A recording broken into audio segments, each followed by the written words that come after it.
कैसे हैं आप सब। हम लोग आज डिस्कस करेंगे रीट 2021 की मैथ पेडागोजी। जैसे कि आपको पता है रीट के एग्जामों में मैथ पेडागोजी का एक सेक्शन आता है, उसी के लिए हम डिस्कस करेंगे। हमारी टेस्ट सीरीज दूसरी है। इससे पहले हमने आपके लिए फर्स्ट वीडियो अपलोड कर दिए हैं, जाके चैनल के प्लेलिस्ट में देखिए या फिर मैं वीडियो के डिस्क्रिप्शन में लिंक दे दूंगा। तो चलिए आज शुरू करते हैं आज का क्लास।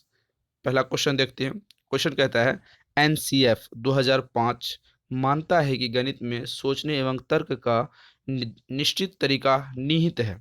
नीचे दिए गए कथनों में से यह कथन चुनिए जो उपयुक्त सिद्धांतों का पालन नहीं करता। यहाँ पे एक इम्पोर्टेंस, यहाँ पे पॉइंट वाली बात है, यहाँ पे नहीं नेगेटिव वाली बात है। तो नेगेटिव जहाँ आ जाती है तो वहाँ एक सही होंगे, सारे गलत, सॉरी सारे सही होंगे, एक ही गलत होंगे। तो आपको यहाँ पर कंफ्यूज होंगे। तो कंफ्यूज बिल्कुल नहीं होना आपको। आप अपना राइट आंसर आराम से दीजिए, उसके बाद हम आपको फिर बताएंगे। आप अपना राइट आंसर कमेंट में बताइएगा। तो ऑप्शन ए देखते हैं, पाठ्य पुस्तकों में प्रस्तुत सामग्री के लिखने का तरीका। ऑप्शन बी है कक्षा के लिए चुने गए क्रियाकलाप एवं अभ्यास। ऑप्शन नंबर यहाँ पर सी है पढ़ने की विधि। ऑप्शन नंबर डी है अंकित प्रश्नों को हल करने के लिए विद्यार्थियों को सूत्रधारित निर्धारित सूत्र बताना। तो आपके अनुसार क्या राइट आंसर होंगे, जल्दी अपना कमेंट बॉक्स में बताइए, उसके बाद हम आपको इसका राइट आंसर बताएंगे। आप इसका राइट आंसर जल्दी बताइए।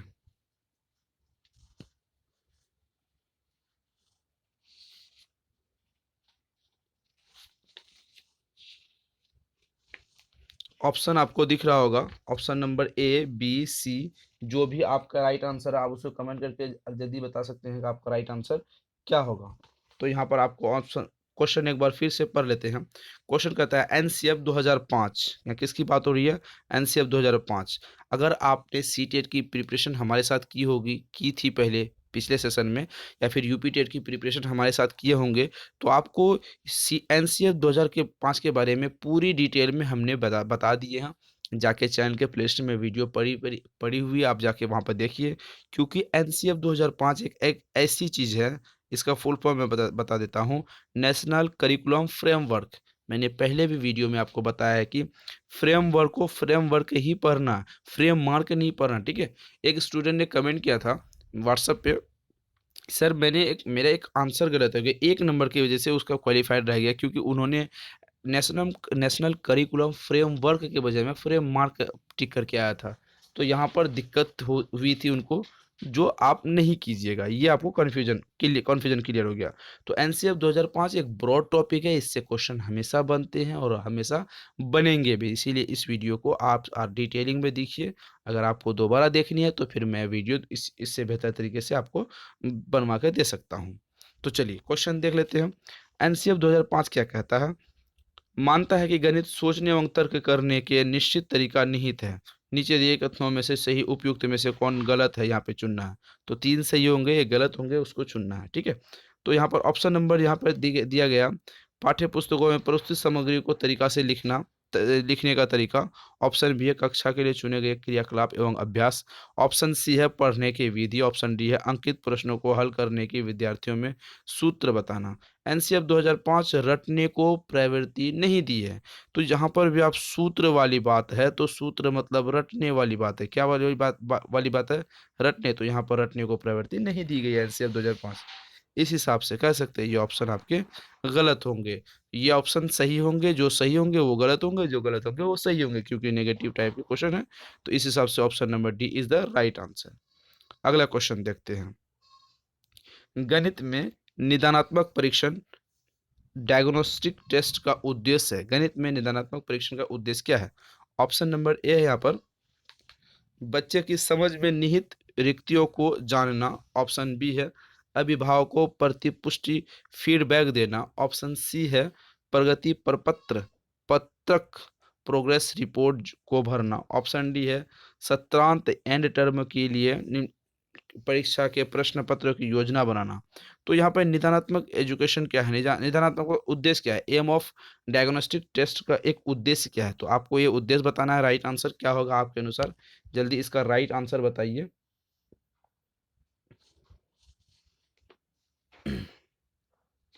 तो यहाँ पर आपके ऑप्शन राइट नंबर हो जाते हैं। ऑप्शन नंबर ए, बच्चों की समझ के निहित रिक्तियों को जानना।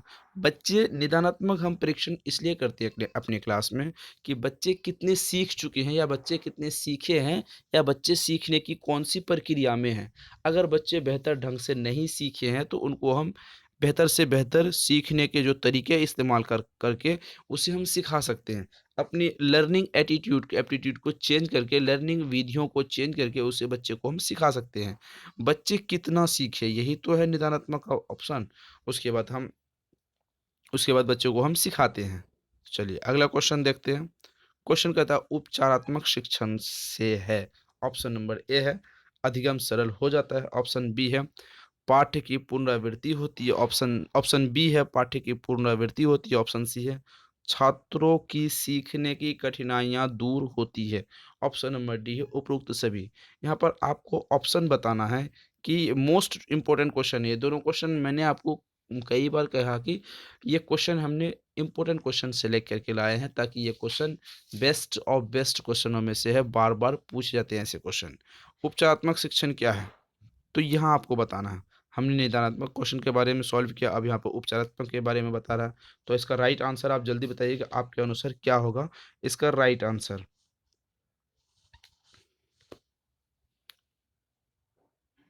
चलिए इसका राइट आंसर है बच्चों के सीखने की कठिनाइयों को दूर करनी। पहले तो निदानात्मक के आधार पे हम उसे पता करते हैं। यहाँ पर कंफ्यूज नहीं होना। कैसे नहीं होना, यहाँ पर जो पहला क्वेश्चन दिया हुआ, निदानात्मक परीक्षण के दौरान हम बच्चे की कमियों को पता करते हैं। उसमें समझ कितना आया है उसको निदानात्मक के द्वारा उसे पता करते हैं। निदानात्मक मतलब हमने कई बार आपको बता दिया निदानात्मक उपचारात्मक के बारे में, लेक्चर वीडियो में डिस्कस डिटेलिंग से किए हुए। तो यहाँ पर आपको निदानात्मक के बारे में समझ आ गया। उसके बाद आप निदानात्मक के बारे में आप उपचार करेंगे बच्चों को। तो उपचार कैसे करेंगे, छात्रों को सीखने की कठिनाइयों को दूर करेंगे। आप लर्निंग स्किल को, लर्निंग जो आपके पास डेवलपमेंट है, लर्निंग स्किल्स हैं उसको चेंज करके बच्चों को अलग अलग तरीके से पढ़ा के उसके बेहतर से बेहतर कर सकते हैं। तो option number C is the right answer. चलिए अगला क्वेश्चन देखते हैं। एनसीएफ 2005 के अनुसार गणित शिक्षण में सर्वाधिक बल डैश पर होना चाहिए। ऑप्शन नंबर ए है एनसीएफ 2005। जिसने भी पढ़ा है, जिसने भी मेरे क्लास को अटेंड किया है, वो आराम से इसका राइट आंसर दे पाएंगे एनसीएफ 2005 के बारे में। ठीक है, तो ऑप्शन नंबर ए है सूत्रों को रहने देना। ऑप्शन बी है तेज गणित सीखने। ऑप्शन नंबर सी है सवालों को हल करने। ऑप्शन नंबर डी है ज्ञान की संरचना। क्या होगा आपके अनुसार, आप लॉजिकली इसका आंसर दे पाएंगे एनसीएफ 2005 क्या कहा था, इसका लॉजिकली भी आप आंसर दे पाएंगे। फिलहाल आप इसका राइट आंसर दीजिएगा, आपके अनुसार राइट आंसर क्या होता है।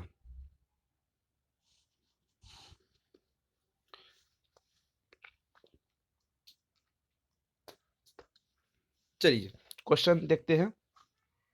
उपचारात्मक एनसीएफ 2005 के अनुसार क्या होना चाहिए। सूत्रों को रहने देना, सूत्रों की बात यहाँ बिल्कुल भी नहीं करना। तेज गति से पढ़ने गणित सीखने की ये भी बिल्कुल नहीं होता है।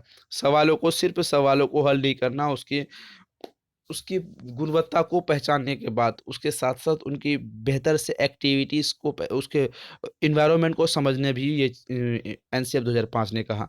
तो ऑप्शन नंबर ए नहीं होगा, ऑप्शन नंबर बी नहीं होगा, ऑप्शन नंबर सी नहीं होगा, तो ऑप्शन नंबर डी होगा ज्ञान की संरचना करना। क्या करना, ज्ञान की संरचना करना। Option number D is the right answer. अगला क्वेश्चन देखते हैं। खोज परख उपागम के लिए उपयुक्त शिक्षण सामग्री है। खोज करने वाली बात है यहाँ पे। ऑप्शन नंबर ए है चित्र। ऑप्शन नंबर बी है जियो बोर्ड। ऑप्शन नंबर सी है टेलीविजन। ऑप्शन नंबर डी है बोर्ड। तो राइट आंसर क्या होगा, खोज परख उपागम के लिए आपके पास बेहतर ऑप्शन क्या होंगे आपके अनुसार, राइट आंसर जल्दी बताइए। यहाँ पर ऑप्शन आंख बंद करके लगा देना है जियो बोर्ड। ठीक है, अगला क्वेश्चन देखते हैं। प्राथमिक स्तर पर प्रकरण कौशलों के मूल्यांकन के लिए उपयुक्त है। ऑप्शन नंबर ए है प्रश्नोत्तर। ऑप्शन नंबर बी है जांच सूची। ऑप्शन नंबर सी है अवधि परीक्षा। ऑप्शन नंबर डी है अवलोकन। तो इसका राइट आंसर जल्दी बताइए आपके अनुसार क्या होगा।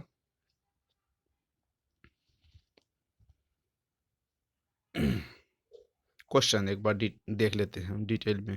प्राथमिक स्तर पर प्राइमरी लेवल की बात हो रही है यहाँ पर। प्राइमरी लेवल के बारे में प्रक्रमण कौशलों के मूल्यांकन, प्रकरण कौशलों का मूल्यांकन के लिए उपयुक्त क्या है? तो क्या है प्रश्नोत्तर? बिल्कुल भी नहीं होगा, क्योंकि हमने पहले भी आपको इस मैटर में चर्चा कर चुके हैं इस बारे में कि प्रश्नोत्तर प्रक्रमण से नहीं होगा, जांच सूची भी प्रक्रमण से नहीं होगा, अवधि परीक्षा तो ये कभी होगा ही नहीं। तो अवलोकन option number D is the right answer. अगला क्वेश्चन देखते हैं। अगला क्वेश्चन कहते हैं प्राथमिक स्तर पर गणित शिक्षण में ड्रिल करवाने से ऑप्शन नंबर ए है गणना कौशल का विकास होता है, ऑप्शन नंबर बी है बच्चे खुश होते हैं, ऑप्शन नंबर सी है शिक्षण को आराम मिलता है, ऑप्शन नंबर डी है उपरोक्त सभी। तो प्राइमरी लेवल पे बच्चों को ड्रिल करवाने से, ड्रिल मतलब बच्चे के किसी भी चीज़ को गहराई में उसे समझाने से क्या होते हैं? आपके अनुसार क्या इसका राइट आंसर होंगे? जल्दी आप बताइए। बच्चों के ऑप्शन नंबर यहाँ पे एक ए ऑप्शन नंबर दिया हुआ दिखता, सीधा सीधा दिख रहा कि गणना कौशल का विकास करना। अगला क्यों नहीं होगा ये भी हम डिस्कस करेंगे। आगे बच्चे से खुश रहेंगे, क्या ड्रिल करने से बच्चे खुश रहेंगे? सभी बच्चों में इतनी गहराई से समझ नहीं आती है, पहली सवाल। दूसरी बात, ऑप्शन नंबर सी है शिक्षण को आराम मिलता है। ऐसा कौन सा शिक्षण हम बच्चे टीचर के लाइफ टीचर बनेंगे और बच्चे को हम ऐसा कोई काम थोप देंगे जिससे हमें आराम आराम मिले? ये बिल्कुल भी नहीं हो सकता। ऑप्शन नंबर डी एक भी नहीं है। एक अगर ऑप्शन चार में से एक भी गलत होंगे तो ऑप्शन नंबर डी तो गलत होंगे ही। अगला क्वेश्चन देखते हैं। गणितीय अवधारणाएं होती है, ऑप्शन नंबर ए है अनुमान समानुपातिक, ऑप्शन नंबर बी है व्युत्क्रमिक, ऑप्शन नंबर सी है सोपानिक, ऑप्शन नंबर डी है विशिष्ट। राइट आंसर बताइए, गणित की अवधारणा क्या होती है? यहाँ पर ऑप्शन नंबर सी होगा सोपान क्रमिक। क्या होगी? सोपान क्रमिक होगी। कई बार हमने आपको बताया है कि गणित की जो अवधारणाएं होती है वो सोपान क्रमिक होती है, क्योंकि हमने प्रीवियस वीडियो में आपको अच्छी तरीके से डिटेलिंग के साथ इस टॉपिक पर चर्चा कर चुके हैं। जो भी अगर समझ नहीं आती है तो आप लेक्चर वाली वीडियो देखिए ताकि आपको बेहतर से बेहतर समझ आ जाए। अगला क्वेश्चन देखते हैं। कागज की एक गणित की एक शिक्षिका ने एक चौकोर कागज को उसने कोने से मोड़कर देखने के लिए कहा। सॉरी, गणित की एक शिक्षिका ने एक चौकोर कागज को उसने कोने से मोड़कर सीख देखने के लिए कहा। उसने शिक्षिका उससे शिक्षिका बच्चों को क्या सिखाना चाहती है? कागज मोड़ने की कला, ऑप्शन ए। ऑप्शन बी है कागज की आकृति, ऑप्शन नंबर सी है सममिति रेखाओं का बोध, ऑप्शन नंबर डी इनमें से कोई नहीं। तो राइट आंसर क्या होगा? इसका राइट आंसर बिना सोचे आप देंगे, बिना सोचे समझे इसका राइट आंसर आप देंगे। यहाँ पर रेखाओं की बात हो रही है, सममिति रेखाओं का बोध बच्चों से करवाना चाहते हैं शिक्षक। अगला क्वेश्चन देखते हैं। निम्न में से असत्य कथन है, मतलब यहाँ पर एक चीज सही है। सत्य जब होता था तो वहां पर एक सही होते थे, तीन गलत होते थे। जहां पर असत्य की बात आए, नहीं की बात आए, तो वहां पर क्या होंगे? तीन सही होंगे, एक गलत होंगे। ठीक है, तो यहाँ पर कंफ्यूज और कर देता है। असत्य नेगेटिव टाइप के क्वेश्चन, जो नेगेटिव टाइप के क्वेश्चन होते हैं वो कंफ्यूज और कर देते हैं। ठीक, तो क्वेश्चन क्या है? गणित सभ्यता और संस्कृति का दर्पण है, ऑप्शन नंबर ए। क्या ये होंगे? पता नहीं, आप पहले पूरी ऑप्शन तो देख ले। ऑप्शन बी गणित सभी विद्वानों का द्वार एवं कुंजी है, हो सकते हैं। ऑप्शन बी गणित संख्याओं स्थानों और मापन का अध्ययन है, ऑप्शन डी इनमें से कोई नहीं। तो राइट आंसर जल्दी बताइए, आपके अनुसार क्या होगा? आपके अनुसार राइट क्या होगा? यहाँ पे तीन ऑप्शन आपके सही होंगे, एक गलत होंगे। तो चलिए गणित का असत्य कथन देखते हैं।